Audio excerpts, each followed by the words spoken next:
Welcome everyone to another episode of the Under the Spell podcast.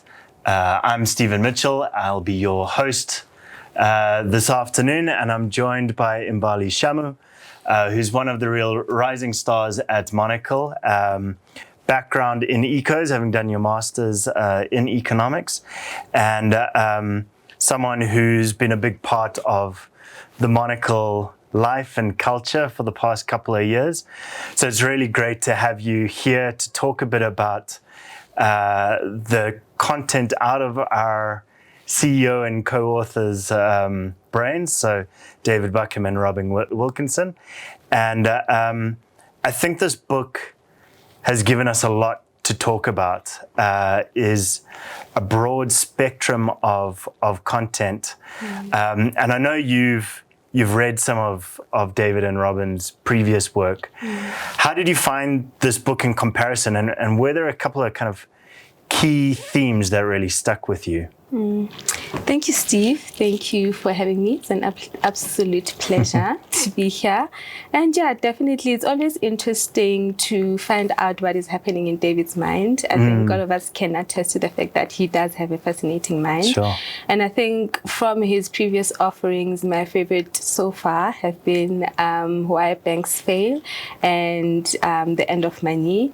And I feel like David is a very good storyteller. He has the ability to link things that happened in the past to give us an ability to make sense of what is happening now, And with this book, it's still the same. You know, he's taken us through, various themes of things that happened in the past, helping us to make sense of what is happening currently. So yeah, it was quite a fascinating read. Yeah, especially how different The End of Money and Why Banks Fail being more financial focused, David working, leading a consultancy within banking. Obviously, that's going to be within his wheelhouse. This book's quite different, though, in terms of all of the different facets that it touches, and it's almost more a history and philosophy book. And I think one of the things that really stood out is in kind of that range of content is the different opinions, the opposing narratives that we have, and we're often at odds in the way that we think about certain things. Particularly, I know you mentioned the kind of the concept of language and how we learned, and from that how we try and understand the world behind us, around us. Why did that stand out for you, and kind of what were your key lessons you gleaned from that part of the book? Yeah, definitely. I think to start off that question, we need to go back to the fundamental themes that the book highlights. It speaks about human progress and how the West has lost its soul, right? And going back to human progress is trying to understand how we as human beings have gotten to the point where we have gotten now. And that speaks to how our ideologies have changed over time. And when we go back to the chapter where he's speaking about language, right, he unpacks the two opposing themes that are equally as fascinating, right? Where we have Skinner speaking about how, we as human beings, we learn language. We learn language through interacting with the world, right? He made an example about how children learn words through the words they learn language through the words that have been passed down to them, right? But then on the opposite side, we have Chomsky, who actually says that actually human beings have an innate ability to learn language, right? And he says that the way in which we interact with the world, we subconsciously, mix that with what we know innately, right? And then that kind of goes to explain a lot about how human beings, two human beings can be exposed to the same circumstances, but they can come out with different conclusions, right? And that then kind of explains how, political leaders today, they can be exposed to the same kind of information, but they can come out with completely different views. And I found that to be quite fascinating. And it's quite interesting that David was able to, bring that out in the book. So, yeah. No, absolutely. And as someone with small children, it's incredible watching how their brains work when it comes to language, and how they seem to pick up things from just listening and experiencing what their parents think and say, and how their little brains work from such a young age to be able to develop insights and understandings. Exactly. And I think another kind of childhood story, I guess, is young Sheldon.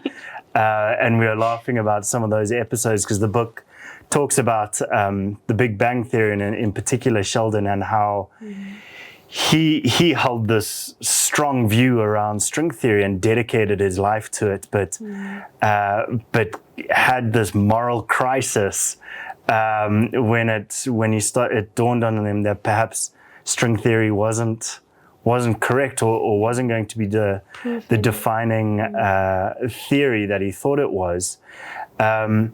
What was your take on that story and the use of Big Bang Theory in the book? Well, when I saw the chapter about Sheldon, I was really excited because I grew up watching The Big Bang Theory, and I recently started watching Young Sheldon, so when I saw it, I was so excited. But yeah, definitely, I think the moral story of what David highlights in the book is the dilemma that we as human beings face when we realize that, okay, I've spent and invested so much, of my life, of my time, of my resources in this idea, right? Only to find out that, actually it was not worth it, right?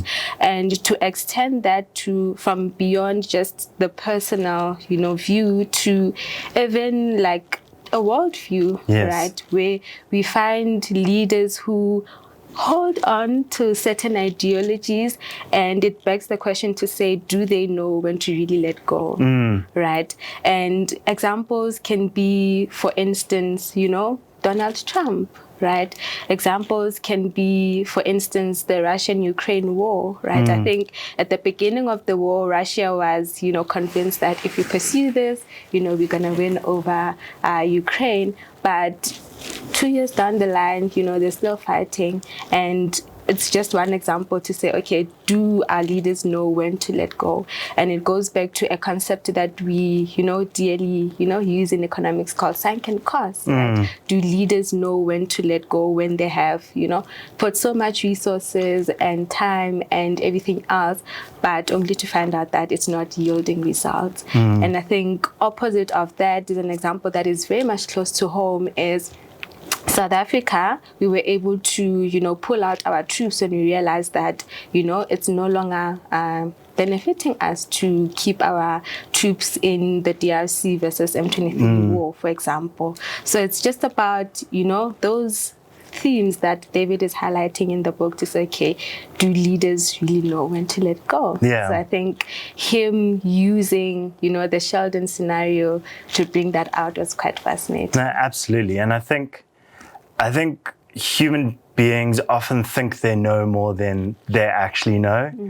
And personally, for me, reading the book, you work through all these different phases in history, where you often have these leaders or individual making decisions that have impacted the world in a massive way, and often it's done with a lot of conviction and best intentions, but it doesn't always turn out quite the way we do, and we've seen that in many examples where perhaps we don't actually know as much as we should to make those kind of decisions. I know you're active on social media. How do you think social media impacts the way that we think and make these kind of decisions, or make these kind of leaps of faith in our own understanding about the world?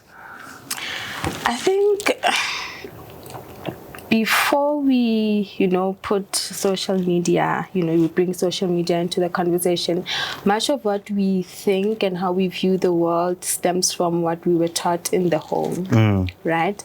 And what we were taught in our homes goes back to what our parents were taught, and what the previous generations were taught. And this is, I think, David also highlights it in the book that the way in which we view the world is very much informed by the stories that we've been told.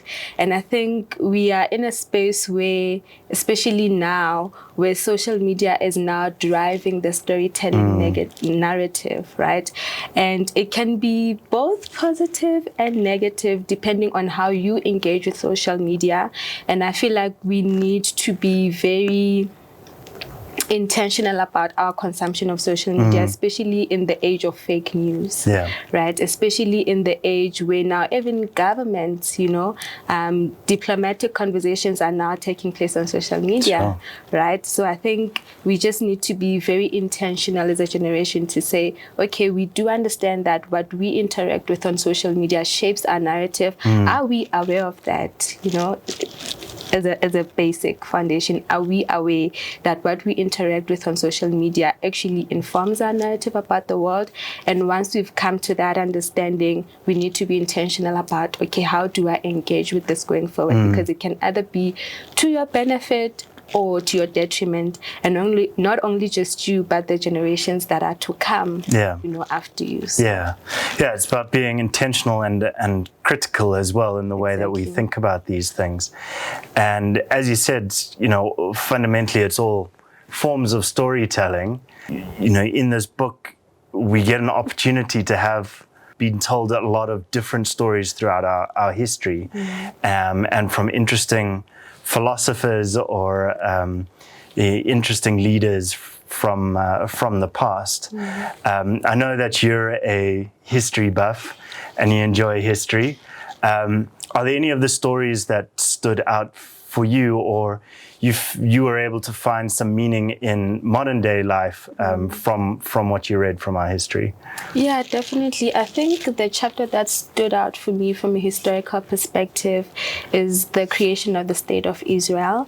And I think more than anything, what stood out for me there was the story of, human triumph, right? That even in the midst of, the most dire situations, if a nation or a human spirit decides that I'm going to persevere, to be able to make it on the other side, no matter how badly the odds may be stacked up against them, if they have that willingness within them, they can still do it.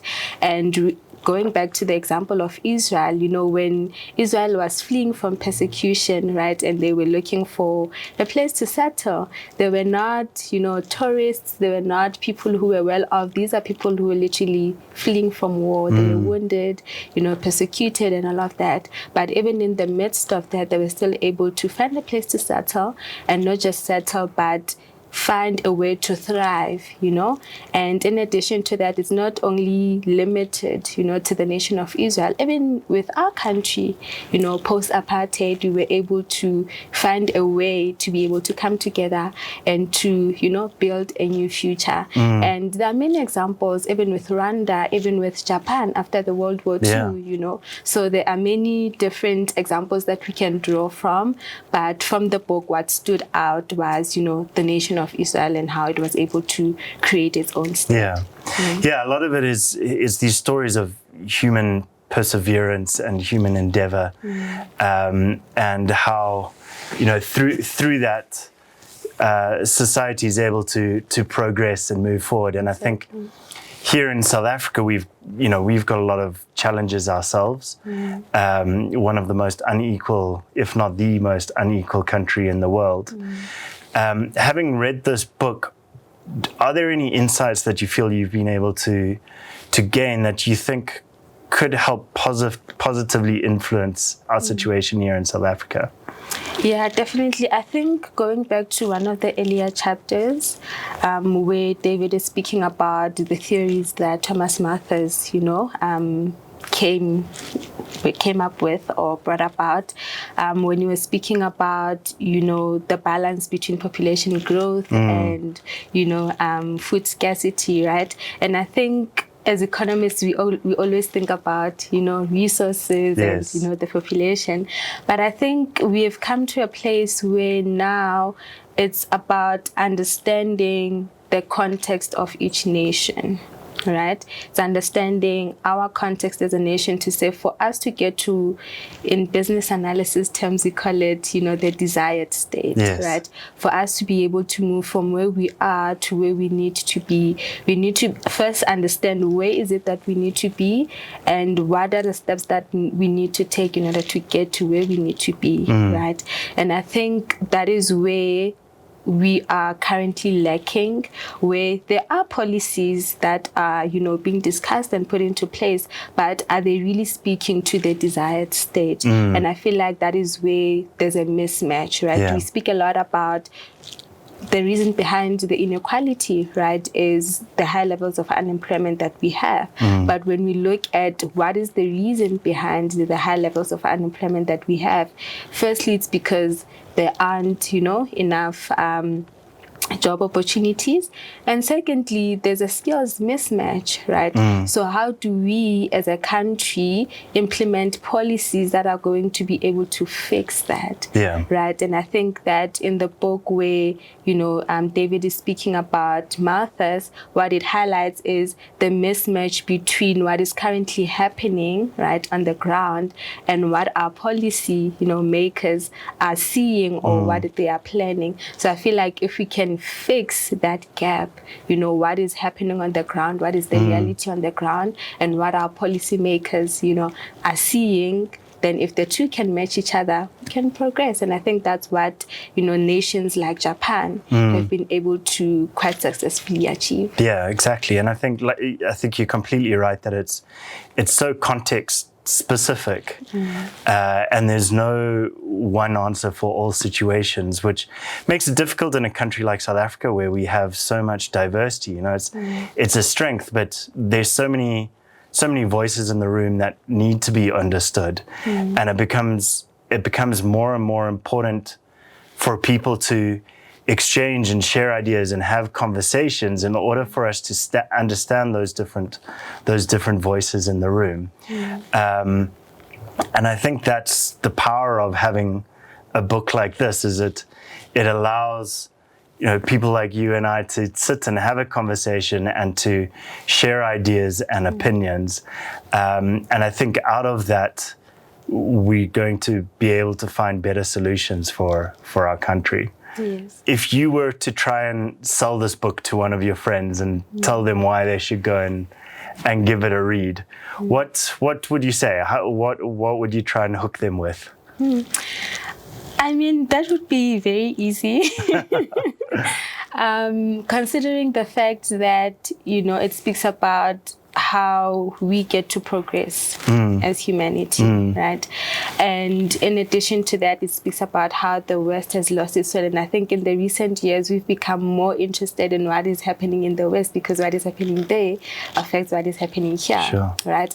But in addition to that, I love how, David makes it easy for you to follow what he's saying. Many times when you read these types of books, it becomes quite difficult to put two and two together. Yeah. But David makes it so easy, right? And I love that he uses characters that we are so familiar with. I mean, there's a chapter about Superman. Yeah, exactly.